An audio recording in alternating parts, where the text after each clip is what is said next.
haddaan yar idinka faahfaahiyo daladan waxaa ku midoobaya dhammaan dulmidiid oo dhan oo ay ka kooban yihiin beelaha Somaliland ku abtirsada ee 1960kii anu garan maayo Somaliland maanta la sheegayo bohol banaanka ka fadhido laascaanood banaanka ka fadhido gobolka Boorama aan cidi dhageysanaynin aan cidi jadis u siinaynin 26ka Juun iyo waxa weeye buurtana sahablood looga taliyo mar haddii ay waxbarashadii gashay axdi oo military gashay oo dhaqaalihii gashay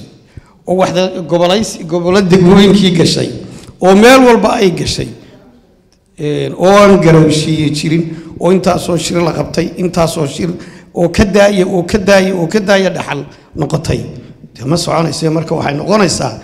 in jamhad midaysan laga galo hortago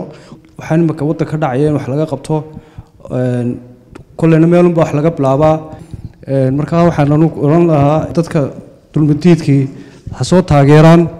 oo cadaaladda loo kaco waxaan soo dhaweynayaa dhammaan ururka dulmidiid ee diidan xaq darrada waxaana leeyahay waxa loo baahan yahay sinaan iyo cadaalad iyo wax wada qaybsi inay wada yeeshaan ummadda ku nool Somaliland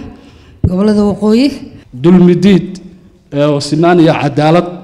lagu jaangooyay iyo jamhadda oo Cornel Caaro hogaaminayo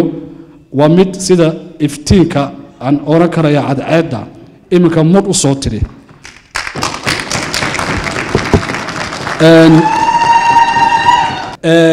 cadaalad darrada iyo dulmiga iyo gabood falku waxa uu mar walba saldhig ka dhigtaa qalbiyada bulshooyinka iyagoo isu tabiya jiilba jiil isu tabiya marka calool olol iyo kaar iyo kaah ayaa ina wada haya halka waxa soo kaaya keenay dadkeena shanta gobol ka yimid waxa weeye waa arrimaha halka ku xardhan wixii budiga oo ahaa qof waliba oo jamhadda ku jira ayaan doonaya marka inaan baaq u diro iyo dadka u soo hililayo inay qayb ka noqdaan dulmigan iyo bustaha qoyan ee la isku xajinayo waxa meesha ka soconaya waynu aragnaa hadday oday tahay iyo hadday saxaafad tahay iyo hadday aqoonyahan tahay iyo hadday tahay u adeege ummadda waddanka joogtay masaakiinta intuba waa xilayiin tviyadii ayaa baqaya oo annagana diiday oo yidhi mujaahid kusheegii muuse bixi ayaa xafiiskayga hargeysan laga xilaya war waxaas wax loo dulqaadan karo maaha dadku inuu tashado oo midoobo Soomaalidu wax ku maamada walaalays jecel way xoolo badiyaan waana xawaalayeen walaalaysna cibina way xawaala badiyaan waana xawaalayeen waxa weeyaan Somaliland baa muqaddas bay kulanayaan Somaliland muqaddas maaha quraanka muqaddasa walaalnimada ummadda reer Somaliland baa muqaddasa in cadaalad la helo muqaddasa exactly China waxa seen inagu maanta nahay reer galbeedkana qabsaday waxa laga dhigay gobol dalka China ee maanta quwadda la arkay aad aragteen Maxamed Xaaji Ibrahim Cigaal baa wuxuu uga dagaalamayay 1969 markii la dilay Cabdirashiid Cali Shamarke in kursi laga siiyay qaramada midoobay oo qaramada midoobay ay fadhiistaan Taiwan baa midla jirtay marka nooca aynu inagu u dagaalano ee qabiilka ee qof nacaybka ee aynu ku qancayna hadii qof inala qolayna meesha yimaado hadii qof inala aan qolaahayna aynu canoorayno iyo sida adduunyadu u dagaalantaa kala duwan anigu waxay la tahay foundationkii ummadda Soomaaliyeed ee midnimada ahaa ee lagu dagaalamayay qadyada in ku dagaalano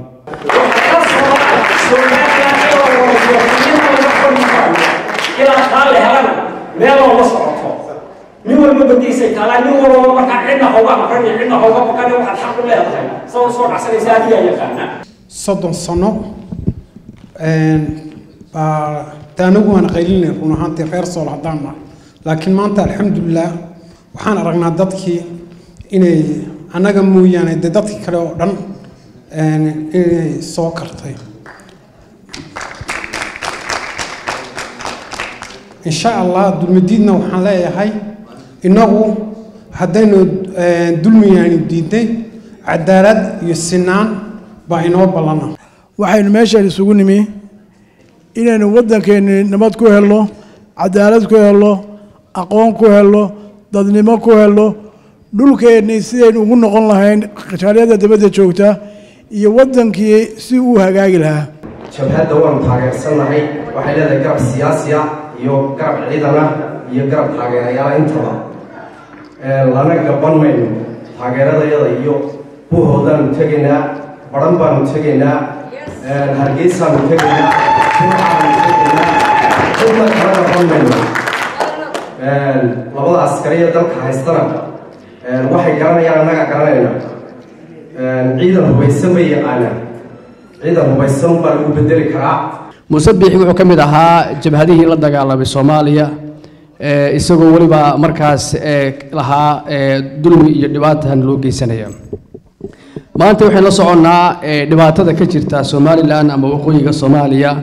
waa mid aanan indhaha laga qarsan karin waa mid qabyaaladaysan oo jifi hoose u sii kala baxday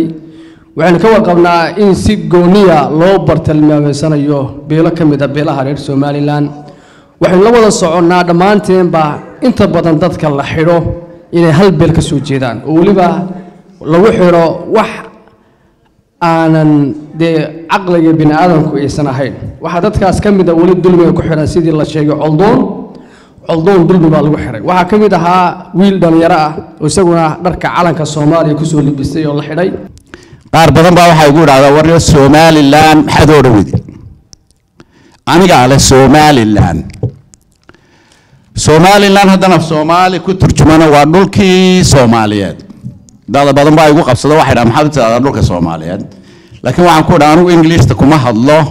ee Soomaaligan ka jecelahay marka waan idin turjumaya waa dhulkii Soomaaliyeed hadda sidan jeceshin waa idin oranaya Soomaaliland taasi waa intaas waxaan ku soo noqonayaa jabhadan dulmidiid عاود أفركي قرب سياسة وحلا سعتان إنان دقدقاق وضنيا أما حق الدريري دقالمي كارين أما أنا إسحرين كارين أما الظلم إسقاقادي كارين قري كلي لكن لو باهنا أما لو باهي هاي من تينو دوني دا سوچي ريبا قرب سياسية أم بداية أمدا قرب سياسية ووحي أباهيهين كجرب قلا أكعاويا إن شاء الله وحن إن شاء الله كجبا حيا وكسر دوينيا وينو جبين دونا كورنيل عصير وأنو أرمان تلاي هاي ومجاهد كمانتا جبهدن waxay ku soo koobtay horta nin qura waxay istiraaha jabhadu maxay ahayd waxa weeye waa caar kaliya garabka siyaasiga maanta waxaan u muujinaynaa caar inaanu kali ahayn in jabhadii fiday